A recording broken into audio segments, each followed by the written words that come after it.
ஒற்றை இலந்தை மரம். இமயமலை, எவரெஸ்ட், கஞ்சன்ஜங்கா, மேற்கு தொடர்ச்சி மலை, பரங்கி மலை உட்பட எந்த மலைத்தொடரையும் நாங்கள் பார்த்ததில்லை.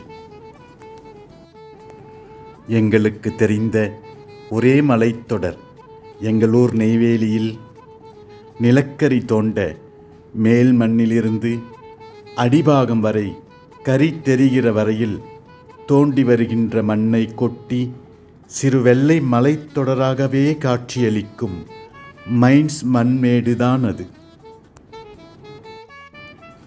எங்கள் பள்ளி பருவத்தில் அனைவரது கனவும் சாதனையும் ஒன்றுதான், மைன்ஸ் மண்மேட்டில் ஏறுவது.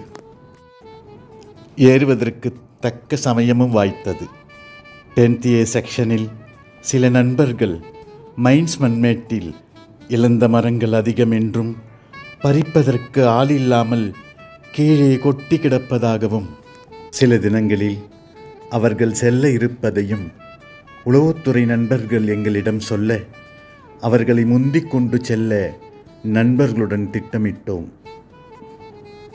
ஒரு சுப முகூர்த்த நாளில் பள்ளிக்கு செல்வதாய் சொல்லி கட்டடித்து விட்டு இந்திரா காந்தி கலையரங்கம் பின்புறம் இருந்து ஆரம்பித்தது எங்கள் சாகச கனவு பயணம். நடப்பதற்கு சரியான பாதையெல்லாம் கிடையாதங்கு.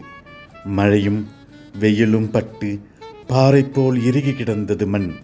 சில இடங்களில் கூர்மையான கத்தியை போல் இருக்கும். செருப்பு வழுக்கும் என்பதால் வெறும் காலோடுதான் பயணம்.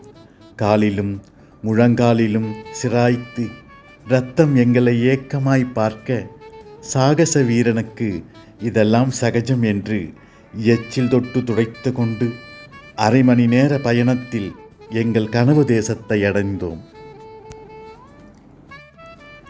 அனைவரின் முகத்திலும் புன்னகை. இலக்கை அடைவதென்றால் சும்மாவா? சங்கர் எங்களில் மிகவும் புத்திசாலி. இலந்தை பழம் பொறுக்க பெரிய பையை வைத்திருந்தான். இப்பொழுது எங்கள் அடுத்த இலக்கான இலந்தை மர தோப்பை தேடினோம். கண்ணு கெட்டிய தூரம் வரை எதுவும் இல்லை. சற்று தொலைவில் ஒரு மரம். அருகில் சென்றபொழுது வாழ்ந்து கெட்ட ஜமீன்தார் குடும்பமாய் ஒரு காய் கூட இல்லாமல் சில இலைகளுடன் எங்களை பார்த்து பரிதாபமாய் சிரித்தது அந்த ஒற்றை இலந்தை மரம்.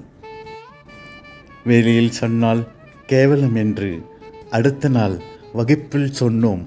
இளந்தந்தோப்புடா, ஒவ்வொரு இளந்தம்பழமும் நெல்லிக்காய், அவ்வளோ பெருசுடா, சூப்பர் டேஸ்டுடா. நண்பர்கள் ஆவலாய் கேட்க மலையேறிய நண்பர்கள் மனதுக்குள் சிரித்தனர். பல வருடங்களுக்கு பிறகு அவ்வழியே சென்றபொழுது சீருடை அணிந்த சில மாணவர்கள் மைன்ஸ் மண்மேட்டில் ஏறி கொண்டிருந்தார்கள். எந்த உளவுத்துறை இவர்களிடம் என்ன சொல்லியதோ? அன்புடன், ராஜகுமாரன்.